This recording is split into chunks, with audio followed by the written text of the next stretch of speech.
الحمد لله نحمده ونستعينه ونستغفره ونؤمن به ونتوكل عليه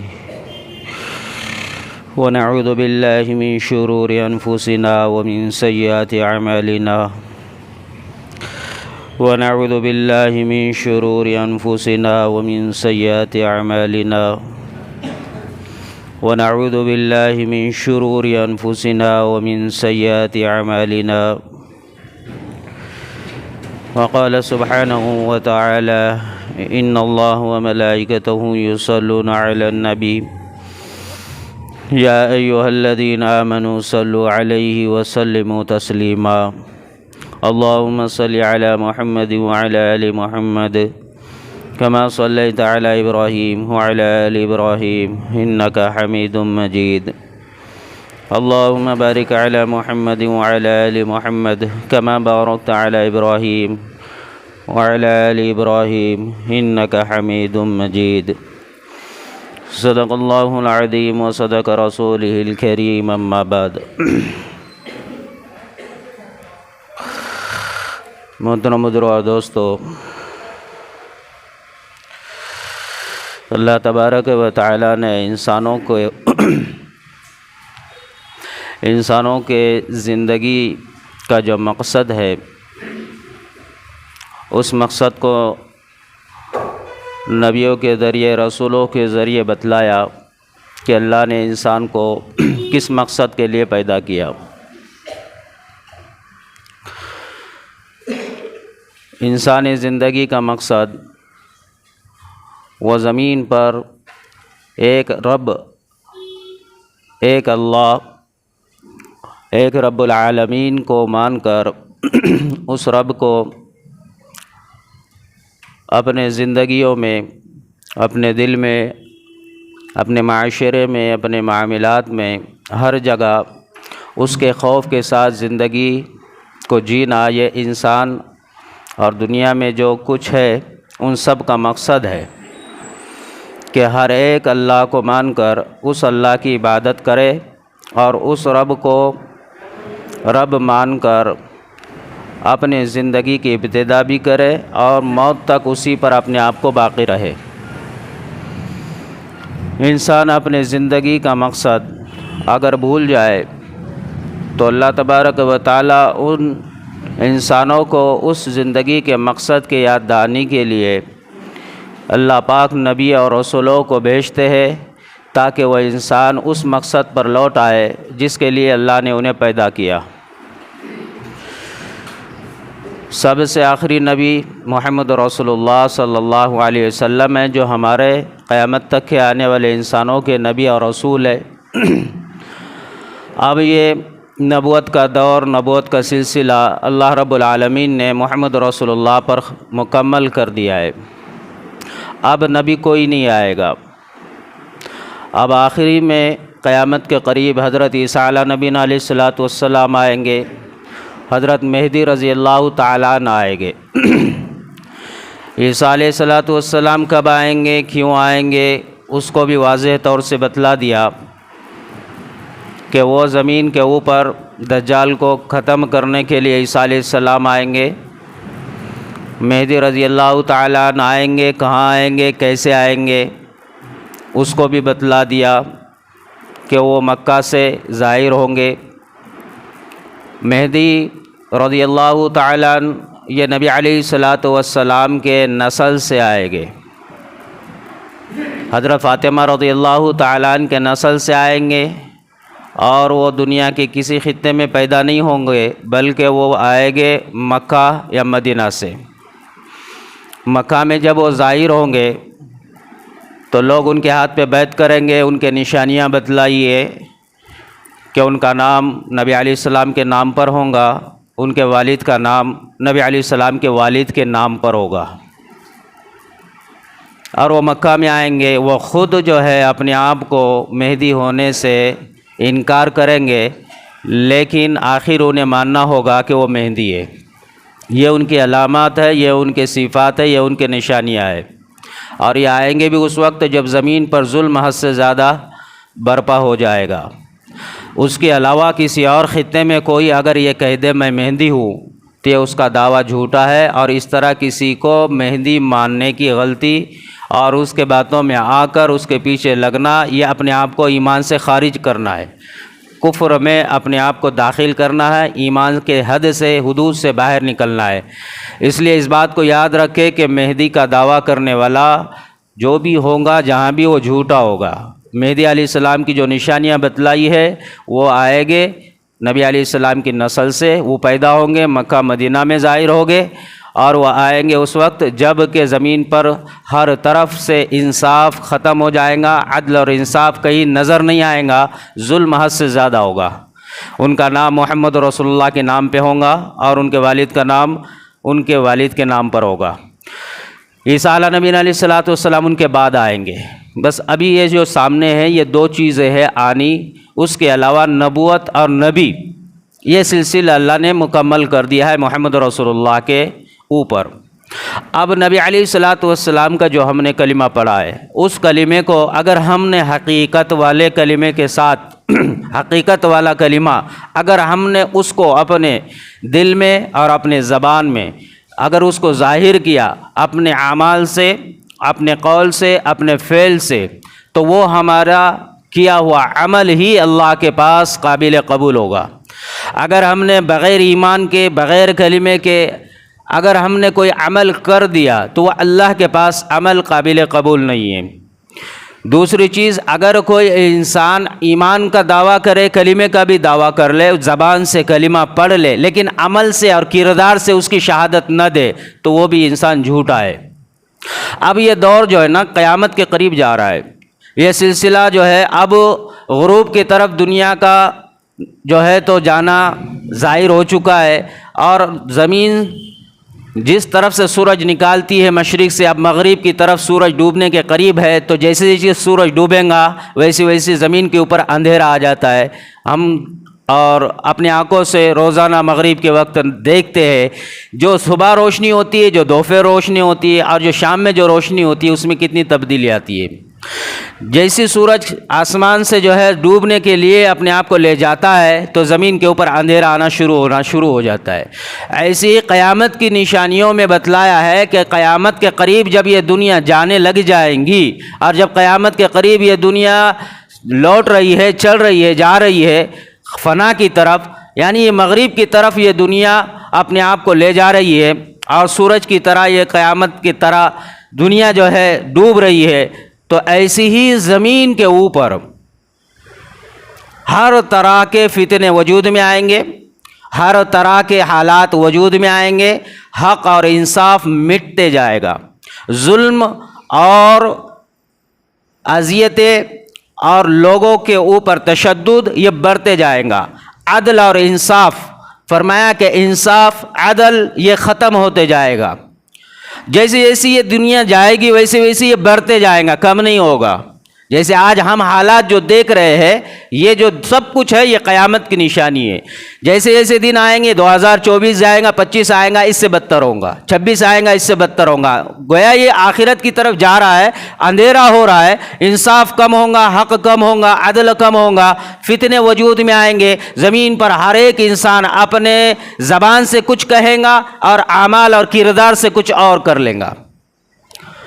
نبی علیہ السلام مدینہ میں پہاڑ کے اوپر چڑھ گئے، نبی علیہ السلام پہاڑ پر چڑھ کر لوگوں کو بلوایا اور بلوا کر کہا کہ کیا میں جو دیکھ رہا ہوں کیا تم دیکھ رہے ہو؟ تو لوگوں نے کہا یا رسول اللہ آپ جو دیکھ رہے وہ ہم نہیں دیکھ رہے۔ فرمایا میں دیکھ رہا ہوں کہ تمہارے گھروں کے اوپر آسمان سے ایسے فتنے گر رہے ہیں، ایسے فتنے نازل ہو رہے ہیں جیسے بارش کی بوند تمہارے گھروں پر اترتی ہے، لہذا بارش کے بوند کی طرح آسمان سے فتنے تمہارے گھروں میں، تمہارے گھروں پر، تمہارے دروازوں میں، تمہارے گلیوں میں اور تمہارے راستوں میں برس رہے ہیں۔ اور پھر ایک دور ایسا آئے گا، فرمایا کہ تم فتنوں کے قریب جائیں گے اور فتنے تمہاری طرف دوڑ کر آئیں گے۔ اور یہ دور جو ہے یہ وہی ہے جو فتنوں کا دور ہے، جہاں پر ہر ایک انسان دنیاوی اعتبار سے جینا چاہتا ہے لیکن اسلام کو، اعمال کو، کلمے کو اپنانا نہیں چاہتا۔ کہیں پر جو اپنا رہے ہیں ان کے اپنانے کا طریقہ بھی کچھ اور ہے، مسلمان ہے لیکن وہ کچھ اور ہے، اعمال ہے لیکن اعمال میں بھی کچھ اور ہے۔ زمین کے اوپر جتنی مخلوق ہے آج انسانی روئے زمین پر، ان تمام انسانوں میں حقیقت والے، کلمے والے اور حقیقت کلمہ پڑھنے والے اور حقیقت والی زندگی گزارنے والے بہت تھوڑے ہیں۔ اگر ان کی تعداد بڑھ جائے اور اگر ان کی تعداد آگے وجود میں زیادہ آ جائے تو فرمایا کہ پھر اللہ کی مدد ان کے ساتھ آنا شروع ہو جائے گی۔ آج ہمارے ساتھ میں مدد اللہ کی نہیں، آج ہمارے زمین کے اوپر جو کچھ ہم دیکھ رہے ہیں، یہ جو کچھ نظر آ رہا ہے، یہ اس سب کچھ ہمارے کردار، ہمارے زبانی اور ہمارے قلبی اعمال کا نتیجہ ہے۔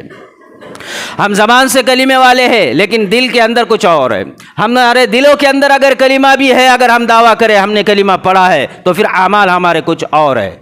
حقیقت والا مسلمان وہ ہوتا ہے جو دل میں ہوتا ہے وہی کردار اس کا ہوتا ہے، جو زبان پر ہوتا ہے وہی اعمال اس کے ہوتے ہیں، لیکن ہماری زبان کچھ اور ہے، دل کچھ اور ہے، ہمارے اعمال اور کردار کچھ اور ہے۔ اس کی وجہ یہ ہے کہ کلمہ جو دل کے اندر ہونا چاہیے، لا الہ الا اللہ محمد رسول اللہ، یہ حقیقت والا کلمہ ابھی بھی ہمارے دلوں کے اندر نہیں اترا۔ اسی کی وجہ یہ ہے کہ ہماری اولادیں اسکول میں علم اور پڑھائی کرنے کے لیے گھروں سے نکلتی ہے، لیکن مرتد کے دروازے پر، مرتد ہونے کے دروازے پر، کگار پر ہماری اولادیں، ہماری نسلیں کھڑی ہے۔ آج مسلمانوں کی نسلوں کو آج شیاطین اور باطل طاقتیں اچک کر لے جا رہی ہے، انہیں مرتد کرا رہی ہے۔ اور مسلمانوں دنیاوی اعتبار سے مسلمانوں لسٹوں میں نام مسلمان ہے، لیکن اس کے سر پر اس کا کوئی بھی اس کا افسوس نہیں۔ ہمارے اپنے بستیوں میں سے لے کر زمین پر جہاں اور جو خطوں کے اندر بھی اگر ہم غور اور فکر کریں گے تو اسکول اور کالجوں کے اندر جو پڑھائی ہو رہی ہے وہ سب کی سب وہ ہے جو ایمان سے اور مسلمانیت سے انسان کو خارج کرنے والی، لیکن پھر بھی ہمارے بچے وہاں پر فیس دے کر پڑھ رہے ہیں، کیونکہ ہمارے اندر دین کی اہمیت نہیں، ایمان اور کلمے کی عظمت نہیں، ہمارے اندر اس کی حقیقت نہیں پتہ، ہمیں یہ پتہ ہی نہیں ہے کہ کلمہ کتنا قیمتی ہے، ایمان کتنا قیمتی ہے، اعمال کتنے قیمتی ہے۔ اسی کا نتیجہ یہ ہے کہ ہم نے اس کو ہلکا سمجھ لیا اور دنیا مقدم رکھی، دنیا حاصل کرنے کے لیے ہر وہ جگہ پر ہم نے اپنے آپ کو، اپنی نسلوں کو لگایا جہاں سے دنیا آتی ہوئی نظر آ رہی ہے۔ تو یہی ہونا تھا کہ پھر ہمارے گھر ویران ہونے تھے دین سے، ہماری زندگیاں ویران ہونی تھی دین سے، اور ہماری نسلیں دین سے دور ہونا تھا، اور اس کا نتیجہ یہی ہونا تھا کہ پھر ہماری نسلیں ماں باپ کا گریبان پکڑنے تک کے لیے سوچنے کے لیے تیار نہیں ہے، وہ فوراً آگے بڑھ کر ماں باپ کا گریبان پکڑ رہی ہے اور گھر کے اندر فحش بے حیائی کھلم کھلا ہو رہی ہے۔ یہ نتیجہ ہے اس کا۔ آج زمین کے اوپر اگر ہم نے دیکھ لیا بھی اپنے اپنے گھروں اور اپنے اپنے زندگیوں کو تو نامی مسلمان تو نظر آئے گے، لیکن حقیقت والے مسلمان کوئی نہیں نظر آئے گا۔ حقیقت والا مسلمان ہے تو پھر اعمال کیوں نہیں؟ حقیقت والا مسلمان ہے تو پھر مسجد میں کچھ اور باہر کچھ اور کیوں ہے؟ مارکیٹ اور بازار میں کچھ اور کیوں ہے؟ اس کا کردار کچھ اور کیوں ہے؟ اس کی زبان، اس کے بول کچھ اور کیوں ہے؟ وہ دنیا کی طمع اور دنیا کی لالچ میں جب آگے بڑھتا ہے تو پھر حرام اور حلال میں شناخت کیوں نہیں کرتا؟ پھر گناہ اور نیکی میں اس کو فرق اور پہچان کیوں نہیں ہوتی؟ مسلمان ہے تو پھر موت کی فکر کیوں نہیں؟ مسلمان ہے تو پھر قبر کا اور حساب کتاب کا دل و دماغ پر غلبہ کیوں نہیں؟ آخرت میں اللہ کے رب کے سامنے کھڑے ہو کر حساب دینا ہے، آگے منزل ہے، جنت ایک طرف جہنم ایک طرف، میزان اور پل صراط سامنے لگا ہوا ہے، اس کا ڈر اور خوف ہمارے دلوں میں کیوں نہیں؟ کتنے لوگ دنیا کے اندر آئے، کتنے لوگ دنیا سے چلے گئے، ہمارے اپنے بستیوں سے ہم نے کتنوں کو، اپنے پڑوسیوں کو دفنایا، اپنے بستی والوں کو دفنایا۔ کیا صرف موت انہیں ہی تھی؟ کیا صرف وہی جانے والے تھے؟ کیا وہی دنیا سے چلے گئے؟ کیا ان کے بعد ہمیں مرنا نہیں ہے؟ اب وہ جو کچھ دنیا سے چلے گئے، ان کے جانے کے بعد دنیا میں کیا بدل آیا؟ گھروں پر کیا بدل آیا؟ اس کی مارکیٹ اور تجارت اور بزنس میں کیا بدل آیا؟ کوئی بدل نہیں ہوا، جہاں تھا وہاں سے آگے شروع ہو گیا۔ جو تھے وہ سب کی سب لوگ اپنی اپنی زندگیوں میں مصروف ہو گئے، کہیں پر کوئی کسی کا بدل نظر نہیں آیا۔ یہی حال میرا اور تیرا ہے، یہی حال ہم سب کا ہے۔ ہمارے بھی جانے کے بعد کچھ نہیں ہوگا، لیکن جو کچھ ہمارا ہے وہ ہمارے اعمال ہے، جو کچھ ہمارا ہے وہ ہمارا ایمان ہے، جو کچھ ہمارا ہے وہ اعمال ہے جو جسم سے نکلنے والے، جو کردار سے ظاہر ہونے والے۔ اس لیے کردار جس طریقے کا تمہارے دل اور دماغ میں اسی طریقے کا ایمان ہے۔ ہمارے سر سے پیر تک کے ہم دیکھ لیں، ہمارا سونا، ہمارا اٹھنا بیٹھنا چلنا، ہماری کمائی کے بعد کمایا ہوا پیسہ، ان دونوں کے اندر کتنا فرق ہے، کمایا کہاں سے ہے، کیسے کمایا ہے، اس کا بھی ہمارے دل و دماغ میں کہیں کوئی تصور نہیں، اور پھر اس کو خرچ جائز اور ناجائز طریقوں سے کیا جا رہا ہے، اس کا بھی کوئی ہمیں غم اور افسوس نہیں۔ ہم کھانا کھاتے ہیں تو وہ کھانا حرام حلال ہے، اس کی بھی کوئی شناخت کرنے کی زحمت نہیں، اور اس کے علاوہ ہم دنیاوی اعتبار سے جو زندگی جی رہے ہیں، پھر اس کے اندر جو کچھ لوگوں کے ساتھ ہمارے تعلقات ہیں، ان تعلقاتوں کے اندر امانت داری کتنی ہے، خیانت کتنی ہے، باتوں کے اندر سچ کتنا ہے، جھوٹ کتنا ہے، ہمارے اپنے کیے ہوئے اعمالوں میں حقیقت کتنی ہے، یہ ساری چیزوں پر دھیان دینے کی ہمیں فرصت نہیں ہے۔ کیوں نہیں ہے؟ کیونکہ یہ دنیا کی اشیاء، یہ دنیا کی چیزیں، یہ دنیا کے نقشے، یہ دنیا کی لذتیں، دنیا کی مال و متاع، دنیا کی چمکتی ہوئی اور دنیا کی یہ جو ہے تو ساری لذتیں، پراپرٹیاں، آل و اولاد، عزت، جاہ جلال اور نام اور نمود اور شہرت اور واہ واہ اور بنگلے اور گاڑیاں اور اچھے پہناؤ، اچھے کھانے، اچھے پکوان، ان سارے چیزوں نے دل اور دماغ پر ایسا جادو کیا ہوا ہے کہ انسان ہر وقت نشے میں ہے، بس دھن ہے ایک ہی، دنیا دنیا دنیا۔ اس لیے اس کو اعمالوں کی کوئی پرواہ نہیں، نمازیں چھوٹتی ہے، اس کو کوئی احساس نہیں، اور یہ سب کچھ، یہ جو کچھ عمل کر رہا ہے، یہ سارے اعمال صبح سے شام اور شام سے صبح تک کے اللہ کے خلاف۔ ایسے اعمال کے ساتھ اگر یہ انسان جیتا رہے تو کیا یہ اشیاء اس کو باقی رکھیں گی، اس کے اندر اس کو جوڑ کر رکھیں گی؟ کیا گھر اور مال اور اسباب اور چیزیں اور دنیا اور رشتہ دار اور آل اور اولاد کیا اس کو مرنے سے روکے گی؟ آخر تو موت ہے ہی، آخر تو موت کے بعد چاہے وہ دنیا کیسی کیوں نہ کما لے، چاہے وہ حلال کمائے چاہے وہ حرام کمائے، آخر موت آئے گی تو چھوڑ جائے گا، چھوٹ جائے گی۔ اور قرآن کہتا ہے کل نفس ذائقۃ الموت، ہر ایک نفس کو موت کا مزہ چکھنا ہے۔ بس فرق اتنا ہے کہ کوئی جو ہے آج گیا ہے، کوئی جو ہے کل جائے گا، فرق اتنا ہے کہ کوئی آگے گیا ہے، کوئی پیچھے قطار میں کھڑا ہوا ہے۔ لیکن حقیقت جو ہے ہمارے دلوں کے اندر اگر کلمہ نہیں ہے، اسلام نہیں ہے ہمارے زندگیوں میں، ایمان نہیں ہے ہمارے زندگیوں میں، تو ہماری زندگی سوائے جہنم کا ایندھن ہونے کے کچھ نہیں۔ ہم ہمارے اپنے حال کے اوپر رحم کھانے کے لیے آج تیار نہیں ہیں، آج ہم اپنے آپ کو بنانے اور سنوارنے اور بدلنے کے لیے تیار نہیں ہیں، ہم نے اپنے آپ کی فکر نہیں کی۔ یہ انسان جوانی میں، یہ انسان طاقت میں اور یہ انسان مال اور متاع میں اس طرح سے منہمک ہو چکا ہے اور اتنا غرق ہو چکا ہے کہ موت کو بھول گیا ہے۔ لیکن موت کا کہنا یہ ہے جب میں آتی ہوں تو بچہ ہے، یہ نہیں دیکھتی کہ یہ بچہ، اور یہ نہیں دیکھتی کہ یہ اس کا نکاح نہیں ہوا ہے، یہ جوان ہے یا نکاح ہوا ہے، میں اچک لیتی ہوں، چاہے اس کا نکاح ہوا ہو تو بھی اچک لیتی ہوں، چاہے اولاد ہو گئی ہے تو بھی اچک لیتی ہوں، چاہے اولاد نہیں ہو گئی تو بھی اچک لیتی ہوں، چاہے وہ بوڑھا ہو جائے تو بھی اچک لیتی ہوں، چاہے بڑھاپے میں چاہے وہ 60 سال جیے 80 سال جیے، آخر اس کو تو میں اچک ہی لوں گی، چاہے جوان ہو میں وہاں اس کے لیے کوئی جو ہے پلان نہیں لاتی، آ کر اچک کر لے جاتی ہوں، کسی کو مہلت نہیں دیتی کہ ایک دفعہ وہ اللہ کے سامنے استغفار پڑھ لے۔ چنگیز خان سب سے بڑا دنیا کا فاتح، دنیا میں ساری حکومتیں سب سے زیادہ ایک نمبر پر بادشاہ، جس نے پوری دنیا پر اس نے قبضہ کر لیا اور 70 سال تک پورے دنیا کے اندر دوڑتے رہا، لڑتے رہا، دنیا کے اندر انسانوں کو زمین کے اوپر ظلم کرتا رہا، انسانوں کے دھڑوں کے قطار اور انبار لگا دیے، یہ سب سے بڑا بادشاہ۔ دوسرے نمبر پر پھر محمود غزنوی، تیسرے نمبر پر پھر اس کے بعد میں جو ہے تیمور، اور چوتھے نمبر پر سکندر یونانی۔ یہ 4 بادشاہ زمین کے اوپر گزرے۔ بادشاہ پتہ بھی بادشاہ کس کو کہتے؟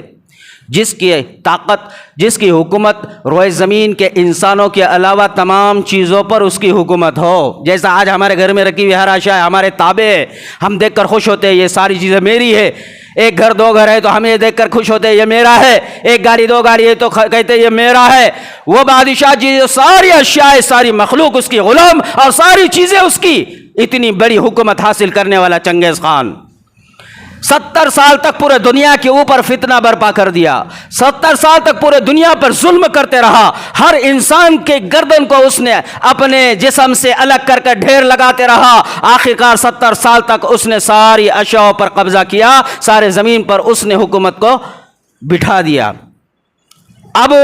70 سال عمر ہو گئی، اب موت اور اب زندگی نے جو ہے تو آمنا سامنا کر لیا اور زندگی لپٹنا شروع ہو گئی۔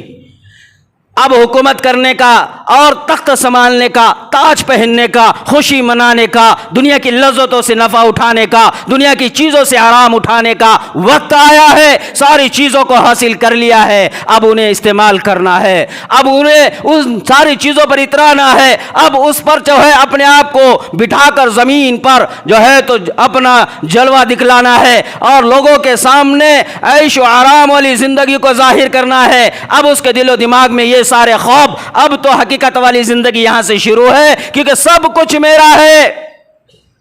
لیکن طبیعت ناساز ہو گئی، بیمار ہو گیا،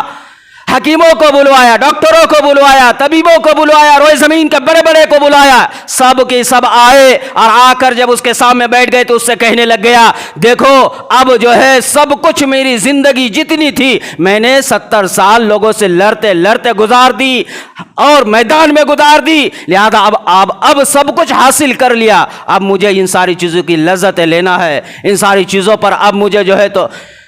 حکومت کرنا ہے، لہذا اب میری عمر جو ہے تو طبیعت ناساز ہے، لہذا آپ ایسا کوئی فارمولا بتاؤ یا ایسی کوئی دوا بتاؤ جس سے میری عمر دراز ہو جائے، بڑھ جائے، تاکہ میں اور جیوں اور اب حکومت کر سکوں۔ تو طبیب اور حکیم کہنے لگ گئے کہ جناب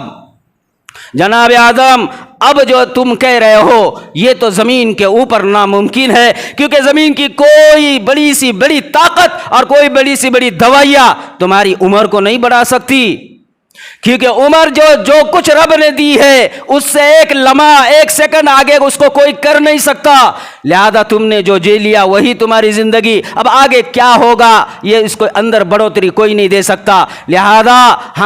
ہم جو ہے تو مجبور ہے، ہم تمہاری بچی ہوئی زندگی کو کیسے صحت مند بنانا ہے، اس کے اندر جسمانی بیماریوں سے کیسے نجات دلانا ہے، ہم یہ کر سکتے لیکن عمر نہیں بڑھا سکتے۔ وہ کہنے لگے ہم تیری عمر نہیں بڑھا سکتے۔ آخر کار 70 سال کے بعد 71، 72، 73 اور 74 کی سال کی عمر میں موت نے آ کر اس کو اپنے آغوش میں لے لیا۔ 4 سال حکومت کی، صرف 4 سال تک وہ بھی لڑتے اور گرتے اور گڑ گڑاتے اور وہ بھی بیمار اور وہ بھی اس حالت میں کہ لذتیں پوری حاصل نہیں کر پایا۔ 4 سال تک ہی حکومت کی، ساری دنیا میں جو ہے تو فتنہ برپا کیا، روئے زمین پہ ظلم ڈھایا، روئے زمین پر تمام انسانوں کو اوپر اتنا ظلم کہ انبار لاشوں کے انبار پہاڑ بنایا کرتا تھا۔ ایسا ظلم کرنے کے بعد جو حکومت ملی بھی تو کتنے سال نفع اٹھایا؟ 4 سال، وہ بھی بے لذت، اور پھر دنیا سے اس نے بھی سب کچھ چھوڑ کے چلا گیا۔ آخر اس نے بھی اپنے آپ کو موت کے وقت اپنی زندگی سے اور اپنے آپ کو موت سے بچانا پایا۔ تو میرے بھائیوں، ہمارے پاس تو کیا ہے؟ ہمارے پاس تو نہ دین ہے نہ دنیا ہے، ہم تو بس جی رہے ہیں برائے نام۔ کیوں جی رہے ہیں؟ تو موت نہیں آ رہی اس لیے جی رہے۔ ہمارے جسم بیماریوں سے بھرے، ہمارے گھر فکروں سے بھرے، ہماری لائف ٹینشن سے بھری ہوئی ہے، لیکن پھر بھی ہمیں آج یہ توفیق نہیں ہے کہ کلمے کی محنت کر کر اس کو دل میں اتارے اور یہ پریشان زندگی کو خوشحال زندگی بنائے۔ یہ دنیاوی زندگی سے بڑی آخرت والی زندگی، وہاں پر ہم اپنے آپ کو کیسے کامیاب بنائے اس کی ہمیں فکر نہیں ہے۔ اس لیے آج ہم نے کلمے کو سیکھنے کو پیچھے کر دیا، اس لیے آج ہم نے ایمان کو بنانے کو پیچھے کر دیا، اس لیے ہم نے آج قرآن کو سیکھنے کو سائڈ میں کر دیا، اس لیے آج ہم نے اسلامی زندگی کو اپنانا پسند نہیں کیا، اس لیے ہم نے ہماری نسلوں کو دین نہیں پہنچایا، کیونکہ اس کی پرواہ نہیں ہے، کیونکہ اس کی فکر نہیں ہے، کیونکہ ہمیں اس سے کوئی لینا دینا ہے۔ ہم تو یہ سمجھتے ہیں موت کے بعد کی زندگی کا ہمیں پتہ ہی نہیں ہے، آخر ہمیں پتہ ہی نہیں ہے ہم کیا پڑھتے ہیں کلمہ، ہمیں پتہ ہی نہیں ہے ہماری زندگی کا مقصد، اور ہمیں پتہ ہی نہیں ہے موت کے بعد کی زندگی، ہمیں پتہ ہی نہیں ہے ہمارے نبی نے جو کہا ہے وہ حقیقت ہے، حق ہے، قرآن جو کہتا ہے وہ صحیح ہے اور حق ہے، دین شریعت اور اسلام جو ہے یہی ہے جس کے اوپر چلنے پر انسان کی آنے والی زندگی خوشحال بنتی ہے۔ ہمیں اس کا علم نہیں ہے، اور ہے بھی تو ہم نے اس پر پکا ایمان نہیں لایا ہوا۔ حقیقت میں آج اگر ہم اپنے آپ کو ٹٹولیں گے تو ہم ایمان والے ہی نہیں ہیں، نہ ہمارا موت پر یقین، نہ قبر پر یقین، نہ آخرت پر یقین، نہ حشر پر یقین، نہ حساب کتاب پر یقین، نہ جنت پر یقین، نہ جہنم پر یقین ہے۔ اسی لیے تو آج ہماری زندگی آزاد ہے، اس لیے تو آج ہم من چاہیے اور جی چاہیے اور خواہشات پر ہے، اس لیے تو ہم قرآن سے، نماز سے، دین سے، اسلام سے، شریعت سے دور ہے، اس لیے ہمارے سر سے پیر تک اسلام نہیں ہے، شریعت نہیں ہے، اس لیے ہماری اولاد بے لگام ہے، اس لیے ہماری اولاد آزاد ہے۔ ہمارے گھر کے اندر کا حال یہی ہے، ہمارے گھر کے اندر بھی کوئی خاص دین نہیں ہے، نہ سنت ہے، نہ دین ہے، نہ شریعت ہے، نہ اسلام ہے، پھر بھی ہم مسلمان ہیں، پھر بھی ہم مسلمان ہیں۔ اور اس حالت پر اگر ہم مر جائیں، دفنانے والوں کا تو کام ہے، اٹھائیں گے، چار لوگ پڑا ہوا رہنے سے بہتر، بدبو آنے سے ڈال دو، لے جا کر مٹی میں لے جائیں گے، لوگ ڈال دیں گے۔ اب وہاں کیا ہوگا؟ وہاں تو وہی آئے گا جو ہم نے کمایا، وہاں تو وہی ہوگا جو دنیا میں کیا ہے، اور اگر اچھا کیا ہے تو قبر اچھی ہے، اگر برا کیا ہے تو بہت بری ہے۔ سلیمان بن عبد الملک جب اس کے یہ جو ہے نا دنیا کے اندر سب سے بڑا اپنے آپ کا وقت کا جو ہے نا شہزادہ، خوبصورت، سب سے زیادہ خوبصورت، بنو امیہ میں سے اتنی زیادہ اس کی خوبصورتی اور اس کا رعب اور رباب اور شان و شوکت ایسی، وقت کا بادشاہ، اور یہ اس کی خوبصورتی کے بنیاد پر، مال و متاع کے بنیاد پر یہ 4 دن میں 4 نکاح کیا کرتا تھا، 4 لڑکیاں 4 نکاح میں عورتوں کو لیا کرتا تھا، 4 دن کے بعد 4 کو طلاق دیا کرتا تھا، پھر 4 دن ہو گئے 4 کے ساتھ نکاح کیا، پھر 4 کو طلاق دے دی۔ 35 سال کی عمر تک یہ جیتا رہا، 35 سال ہی، ابھی تو جوانی ختم بھی نہیں، شروع بھی نہیں، 35 سال ہی میں اس کو موت نے آ کر پکڑ لیا۔ یہ بادشاہ جس کے پاس یہ حال، ہزاروں لونڈیاں، طاقت، مال، متاع، سلطنت، حکومت، سب کچھ، اور اب یہ حال ہے، خواہشات پر جی رہا تھا، نفسانی خواہشات کے پیچھے لگا ہوا تھا، مال و متاع دنیا کی حاصل کرنے کے لیے، لیکن جب 35 سال ہو گئے تو مر گیا، کچھ نہیں حاصل آیا، دنیا کی طرف اس نے اپنا رجحان کیا، دین سے غافل رہا۔ عمر بن عبدالعزیز ان کے بعد آئے، عمر بن عبدالعزیز نے، ان کی بھی زندگی 41 سال، لیکن ان کی زندگی گزارنے کا مقصد اللہ، دین، اسلام، قرآن، نماز اور یقین، تقوی، زہد، آخرت، قبر، حشر، یہ سب کو سامنے، اور یہ دنیا والے دنیا کے پیچھے۔ جب ان کا انتقال ہو گیا سلیمان بن عبد الملک کا، تو اس کو نہلایا گیا، اس کو لے جانے کے لیے قبر کے اندر ڈالا جانے لگ گیا۔ قبر کے اندر جب ڈالنے لگ گئے تو کفن میں حرکت ہو گئی، کفن ہلنے لگ گیا۔ بیٹا ان کا ایوب کہنے لگا، واہ دیکھو میرا ابا زندہ ہے، میرا ابا زندہ ہے۔ بیٹا چیخ کر کہنے لگا، میرا ابو زندہ ہے، حرکت ہونے لگ گئی باڈی۔ تو عمر بن عبدالعزیز نے کہا، اجل اللہ عقبہ، نہیں نہیں، تیرا بیٹا، تیرا باپ زندہ نہیں ہے، لہذا اس نے جو کچھ کیا زمین پر، اس کے بدولت اللہ نے عذاب میں جلدی کر دی، عذاب نے آ کر پکڑ لیا ہے۔ ویسی حضرت عمر بن عبدالعزیز نے اس کو قبر کے اندر لٹا دیا، اور قبر کے اندر لیٹانے کے بعد چہرہ رخ قبلے کی طرف کیا اور لٹا دیا۔ اور عبدالعزیز کہتے ہیں، میں نے اس کے کفن کو کھول کر جب چہرے کو دیکھا تو اس کا چہرہ قبلے سے ہٹ چکا تھا، اور پورا چہرہ سیاہ اور کالا پڑ چکا تھا، اور اسی حالت پر ہم نے اس کو دفن کر دیا۔ جس کی بادشاہ، جس کے نکاح میں 4 دن میں 4 عورتیں، جب کچھ اس کے پاس لونڈیا، غلام، سب کچھ، لیکن دین نہیں، اسلام نہیں، کلمہ نہیں، معاملات، اخلاقیات، یہ کچھ نہیں، تو دنیا ہی میں موت سے پہلے اس پر عذاب آیا۔ واثق باللہ، یہ اپنی آنکھ سے رعب جھاڑا کرتا تھا لوگوں کے اوپر، اور لوگوں کے سامنے رہتے ہوئے لوگوں سے کہتا تھا، مجھ جیسا طاقت اور بادشاہ کوئی نہیں۔ وہ جابر بادشاہ لوگوں کے اوپر وہ بھی ظلم کیا کرتا، سب کچھ حاصل کیا، دین نہیں، کلمہ نہیں، اسلام نہیں، نماز نہیں، شریعت نہیں، سنت نہیں، موت اور آخرت کا دل و دماغ میں خیال اور تصور نہیں، آزاد زندگی جینے والا۔ اس کے آنکھ کے اندر وہ طاقت تھی، وہ رعب تھا، وہ چمک تھی، وہ کڑکڑاہٹ تھی کہ کوئی انسان اس کے آنکھ میں دیکھ کر بات نہیں کیا کرتا تھا۔ لیکن جب موت آئی تو موت آ کر اس کو جب اچک لیا، موت نے جب جھٹکا دے دیا تو کہنے لگ گیا، من لا یزال ملکا، من لا یزال ملکا ارحم زائل ملکا، اے وہ ذات جس کے کائنات اور جس کے ملک کو زوال نہیں، اور آج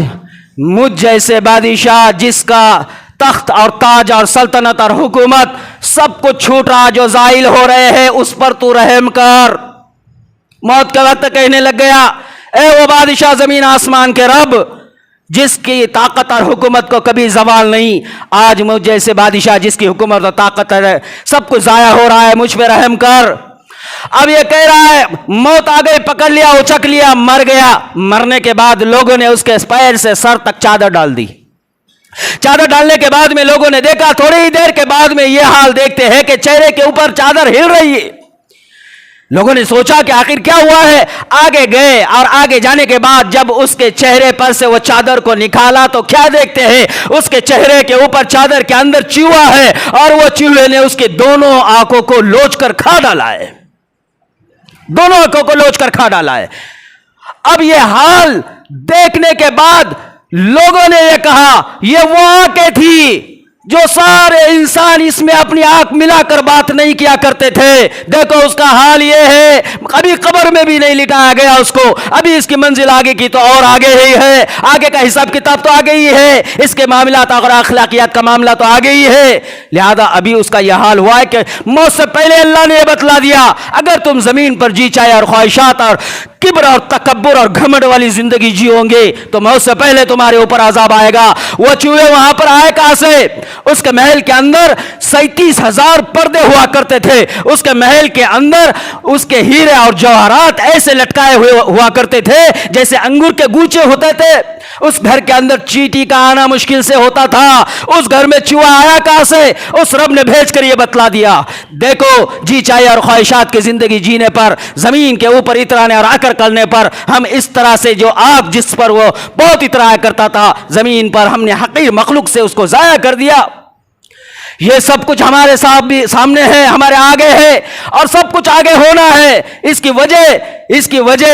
کی وجہ اگر آخرت میں اگر ہم نے اپنے آپ کو بدلا نہیں میرے بھائیوں، پھر ان قریب ہمارا بھی وہ حال ہونے میں دیری نہیں جو حال ظالموں کا ہوا، جو حال جابروں کا ہوا، جو حال ناانصاف پسندوں کا ہوا، جو حال مشرکین اور کفار کا ہوا، جو حال اللہ کے نافرمانوں کا ہوا۔ اللہ سب سے زیادہ سزا دے گا نافرمانوں کو، جس کو کلمہ پتا تھا پھر بھی اپنایا نہیں، قرآن اترا تھا، ہاتھ میں آیا، گلے میں آیا، گھر میں آیا، پھر بھی دل کے اندر جگہ نہیں دی۔ اسلام، شریعت، نبی محمد رسول اللہ سب کچھ پتا لگ گیا، پھر بھی اپنے زندگی میں اس کو جگہ نہیں دی، اپنے آپ کو اسلام سے دور رکھا۔ نامی مسلمان بننے والے کو تو بہت برے حالات ہے، زمین ہی پر اللہ کے عذابات آئے گے، زمین ہی پر اللہ اس پر ظالم بادشاہوں کو مسلط کرے گا، زمین ہی پر فتنے اس کے سروں پر آئے گے، زمین ہی پر ظلم اس پر کیا جائے گا، زمین ہی پر اس کی اوقات کیا ہوگی۔ اے انسان اگر ایمان سے خالی ہے، اسلام سے خالی ہے، کلمے سے خالی ہے، وہ ایسا جو بے مقصد ہے، ایک درخت ہے سوکھا ہوا، ایک درخت ہے ہرا بھرا پھل دینے والا،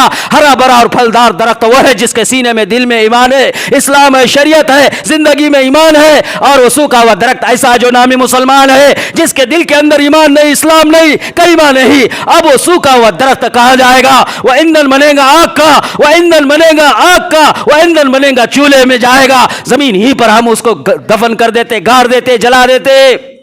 یہ زمین پر اس کا حال ہوتا ہے، زمین ہی پر اللہ ایسے انسان جو مومن نہیں ہے، حقیقت والے، کلمے والے نہیں ہے، اللہ زمین ہی پر ان کے اوپر ظالموں کو مسلط کر کر کٹائی کر دیتا ہے۔ آج زمین کے اوپر جا جو مسلمانوں پر ظلم ہو رہا ہے، قرآن کہتا ہے یہ زمین پر ہوتا نہیں ہے، جو کچھ ہوتا ہے آسمان سے ہوتا ہے، اور آسمان سے جب ہوتا ہے نا، اللہ پہلے تمہارے اعمال کو دیکھتا ہے، پھر یہ حال ہوتے ہیں۔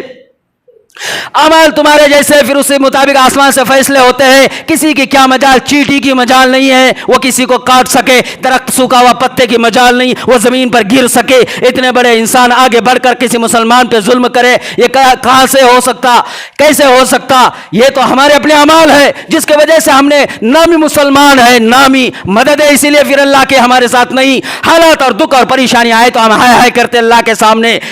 اللہ کہتا ہے پوری زندگی پیچھے کی دیکھ، کہیں توبہ نہیں، کہیں نمازیں نہیں، کہیں سجدے نہیں، کہیں قرآن کی تلاوت نہیں، کہیں میرے سنت اور نبی کے طریقے نہیں ہے۔ یہ ایسی زندگی جب لے کر جائیں گے فحش بے حیائی والی تو ہونا ہی تھا۔ آج ہم اگر کہیں کہ ہم بڑے اچھے، ہمارے گھر والے برے ہیں، ہمارے گھر والوں کے اندر دین نہیں، بچوں کے اندر دین نہیں، اگر وہ بھی ہے پھر ہمارے دوستوں کا حال غلط ہے، ہمارے دوستوں کے حالات برے ہیں، ان کی زندگی خواہشات اور جی چاہی والی ہے، نفسانی خواہشات پہ چل رہے، لیکن ہم اس کو امر بالمعروف اور نہی عن المنکر نہیں کرتے، نہ ہم اس کو برائی سے بچنے کی دعوت دیتے، نہ نیکی کی ہدایت دیتے، نہیں دیتے ہم۔ یہی حال ہوا تھا بنی اسرائیل میں، یہی حال ہوا تھا حضرت موسیٰ علیہ نبی، حضرت عیسیٰ علیہ نبی علیہ السلام بستی میں گزرے، بستی میں دیکھا تو سارے بستی کے اندر کے لوگ زمین کے نیچے دفن ہو گئے، سب کو اللہ نے عذاب میں ہلاک کر دیا۔ فصب علیہم ربک صوت عذاب ان ربک لبالمرصاد، وہ کہنے لگے اللہ کے عذاب نے ان کو پکڑ لیا۔ اب وہ اللہ کا عذاب ان پر آیا، جب لوگوں سے کہا کہ انہیں پتا ہے اللہ کا عذاب نے گھیر لیا، زمین نے ان کو کھا لیا۔ حضرت عیسیٰ علیہ نبی علیہ السلام مردوں کو زندہ کیا کرتے، انہوں نے کہا یا اہل القریہ، جب آواز دیا تو اندر سے آواز آئی لبیک یا نبی اللہ، لبیک لبیک، ہم حاضر ہیں، ہم حاضر ہیں۔ تو حضرت عیسیٰ علیہ السلام نے پوچھا کہ تمہارا کیا حال ہوا، کون سے گناہ کی وجہ سے اللہ نے تمہیں ہلاک کیا؟ تو کہنے لگ گئے دو چیزوں کی وجہ سے۔ کہا کون سے دو چیزیں؟ کہا کہ حب الدنیا اور طواغیت۔ فرمایا کہ دو چیزیں ہیں، یہ دو چیزوں کی وجہ سے ہمیں ہلاک ہوا، ہمیں اللہ نے ہلاک کیا۔ کہا کہ طواغیت کیا ہے؟ کہا کہ طواغیت یہ ہے کہ ہمارے ساتھی لوگ شراب پیتے تھے، بے نمازی تھے، دین سے دور تھے، قرآن سے دور تھے، اعمال سے دور تھے، اور وہ لوگ گناہ کرتے تھے، فحش بے-حیائی کرتے تھے، جھوٹ بولتے تھے، غیبت کرتے تھے، چغلخوری کرتے تھے، حق کھایا کرتے تھے، لوگوں کے اوپر ظلم کیا کرتے تھے۔ ایسے برائی میں ہر کام میں یہ تھے، لیکن یہ ہمارے دوست تھے، ہمارے ساتھی تھے، ہماری اٹھک بیٹھک تھی، ہم ہر وقت ان کے آس پاس رہا کرتے تھے، ہم نے کبھی ان کو ان چیزوں سے نہیں روکا۔ اس وجہ سے طواغیت کہتے ہیں کہ گناہ کرنے والے کے ساتھ زندگی گزارنا، طواغیت اور ان سے محبت کرنا۔ فرمایا یہ تو چیز سمجھ میں آ گئی۔ فرمایا حب الدنیا، تم دنیا سے کیسی محبت کرتے تھے؟ کہتے دنیا سے ایسی محبت کرتے تھے جیسا ماں بچے سے محبت کرتی، دنیا آتی تو ہم دنیا کو گلے لگاتے، دنیا ہم سے دور جاتی تو ہم غمگین ہو کر بیٹھ جاتے، ہم ایسا بیٹھتے جیسا افسوس کرنے لگ جاتے، ہائے ہائے دنیا چلے گئی، ہائے ہائے دنیا چلے گئی، نیند نہیں، کھانا نہیں، کوئی پوچھے کیا ہوا تو دل اچھا نہیں، پریشان ہے، کہا کیوں؟ مال گیا، کمائی نہیں ہوئی، نفع نہیں۔ اور پھر فرمایا کہ اتنی محبت تھی ہماری دنیا سے اور مال سے، ہم پھر جاتے آگے تو حلال اور حرام میں شناخت نہیں کرتے، ہم حرام اور حلال کو جمع کر لیتے، اور جب لاتے تو پھر اس کو خرچ کرنے کا بھی حساب نہیں ہوتا، جائز اور ناجائز دونوں چیزوں کو نہیں دیکھتے، لہذا جہاں نہیں کرنا وہاں بھی خرچ کرتے، گناہ والے کاموں میں، فحش بیائی والے کاموں میں بھی کرتے تھے۔ یہ حب الدنیا، یہ دنیا کی محبت تھی، اور ایک طواغیت تھا۔ تو فرمایا کہ بتا تیرا کیا حال ہوا، پھر تمہارے ساتھ اللہ نے کیا کیا؟ کہا کہ ہم سوئے ہوئے تھے، راتوں میں ہم گھروں میں بستروں پر آرام سے لیٹے ہوئے، جب صبح ہو گئی اللہ نے زمین کو ہی الٹ کر ہمارے اوپر ڈال دیا، ہم سب کے سب زمین کے نیچے چلے گئے، ہمارے اوپر ہمارے گھر، ہمارے بستر، ہماری مال و متاع سب کچھ ہمارے سروں پر، ہم برباد ہو گئے، زمین کے نیچے اللہ نے ہمیں پہنچا دیا۔ کہا کہ تو اکیلا ہی بول رہا ہے، باقی کیوں نہیں بول رہے، باقی لوگ کیوں نہیں بات کر رہے؟ کہا کہ باقی لوگ اللہ نے ان سب کو ہاویہ میں پہنچا دیا۔ کہا وما ہاویہ، ہاویہ کیا ہے؟ فرمایا ما سجین، فرمایا سجین میں پہنچے، فرمایا ما سجین، سجین کیا ہے؟ کہا کہ جہنم کے اندر ایک ایسا گڑھا، ایک ایسا خانہ، ایک ایسی منزل ہے جس کا ایک انگارہ ساتوں زمین اور ساتوں آسمانوں سے بڑا ہے۔ اللہ نے ان کے نیچے ان سب بستی والوں کی روحوں کو قید کر دیا ہے، لہذا سب کی روحیں اس میں قید ہے۔ کہا تو کیوں بول رہا ہے؟ کہا کہ میں اکیلا ہی بچا ہوں اور کنارے پر بچا ہوں، اور میں ابھی اندر نہیں گرا، اب اللہ چاہے مجھے گرا دے میں گر سکتا ہوں، یا اللہ چاہے بچا لے میں بچ سکتا ہوں۔ کہا تو کیوں نہیں گرا؟ کہا کہ میں اس لیے نہیں گرا کیونکہ میں نمازی بھی تھا، روزے دار بھی تھا، سچائی اور اچھائی اور نبی کے بات کو لے کر چلنے والا تو تھا، اور ان لوگوں کے ساتھ میں بھی، میرے آس پاس میں رہنے والوں کے ساتھ میں بھی رہا کرتا تھا، لیکن میں ان جیسے کام نہیں کیا کرتا تھا۔ یہ جھوٹ بولتے تھے، میں جھوٹ نہیں بولتا تھا، یہ قتل و غارت کرتے تھے، میں قتل و غارت نہیں کیا کرتا تھا، فساد مچاتے تھے، میں فساد نہیں مچاتا تھا، لہذا برے لوگوں کے ساتھ میں رہتا تھا لیکن ان جیسے کام نہیں کرتا تھا، برے لوگوں کے ساتھ رہتا تھا لیکن کام نہیں کرتا تھا، تب بھی اٹھا کر اس کو جہنم کے کنارے پر لٹکا دیا، ابھی اس کا حساب نہیں ہوا کہ کہاں جائے گا۔ تو میرے بھائیوں، قرآن کہتا ہے کل نفس ذائقۃ الموت اینما تکونوا یدرککم الموت، ہر انسان کو مرنا ہے، مر کر دنیا سے جانا ہے،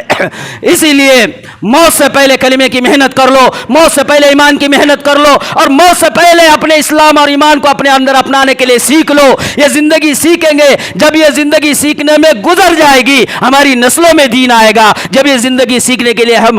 ہلاک کر دیں گے تو میرے بھائیوں یہ زندگی کل آخرت میں ہمیں اللہ کے پاس رسوا ہونے سے بچائے گی، اور یہ ہمیں آخرت میں عذاب سے بچائے گی، اور یہ جنت میں لے جائے گی۔ اس لیے یہ مقصد ہے دنیا میں انسان کے جینے کا کہ وہ رب کو پہچانے، رب کے دین کو پہچانے، اسلام شریعت کو پہچانے، محمد رسول اللہ کو پہچانے، اور ان کی شریعت اور اسلام کو اپنے اندر اپنائے۔ اس لیے اللہ کے راہ میں نکالا جاتا دین سیکھ لے، عام انسان انسان کے لیے ضروری ہے کہ وہ اللہ کے راہ میں نکل کر سیکھ لے، عام انسان کے لیے ضروری ہے کہ وہ علماء کی صحبت میں بیٹھ کر سیکھ لے، عام انسان کے لیے ضروری ہے کہ وہ اپنے بچوں کی فکر کرنے کے لیے قرآن کو کسی جاننے والے کے پاس بیٹھ کر سیکھ لے، عام انسان کے لیے، ہر انسان کے لیے ضروری ہے وہ دین سیکھے، اور پھر یہ تو سب پر اللہ نے لاگو کر دیا ہے۔ محمد رسول اللہ جب کلمہ پڑھا ہے، یہ کلمہ مکمل ہوگا اسی وقت جو دین ہمارے پاس ہے وہ دوسروں کو ہم پہنچائے، تب یہ کلمہ حقیقت والا مکمل ہوگا، اور تب یہ کلمہ ہمارے سینے میں، اور پھر کردار ہمارے اسی اعتبار سے، پھر کیا مجال دنیا میں باطل طاقت ہمارے اوپر حاوی ہو جائے، ہم ہاتھ اٹھائے فوراً اللہ کی مدد آسمان سے، ہم ہاتھ اٹھائے فوراً اللہ ہماری طاقت، اپنی طاقت کے ساتھ ہمارے ساتھ، صحابہ کے ساتھ بہت سارے ایسے واقعات آئے، انشاءاللہ پھر کبھی بتائیں گے۔ لیکن میرے بھائیو، اپنی زندگی کو اللہ کے لیے گزارو، اللہ کے لیے جیو، اللہ کے لیے کماؤ، اللہ کے لیے خرچ کرو، اللہ کے لیے اپنے آپ کو، اپنی جان مال کو لگانے کے لیے اپنی نسلوں کو ہر وقت تیار رکھو۔ اللہ سے دعا ہے اللہ پاک ہمیں صحیح معنی والا، حقیقت والا، کلمے والا، ایمان والا اللہ ہم سب کو بنائے رکھنے کے فیصلے فرمائے، اور موت تک اللہ ہمیں ایمان کی محنت کرنے کی توفیق عطا فرمائے۔ وآخر الحمدللہ رب العالمین۔ استغفر اللہ من کل ذنب واتوب الیہ۔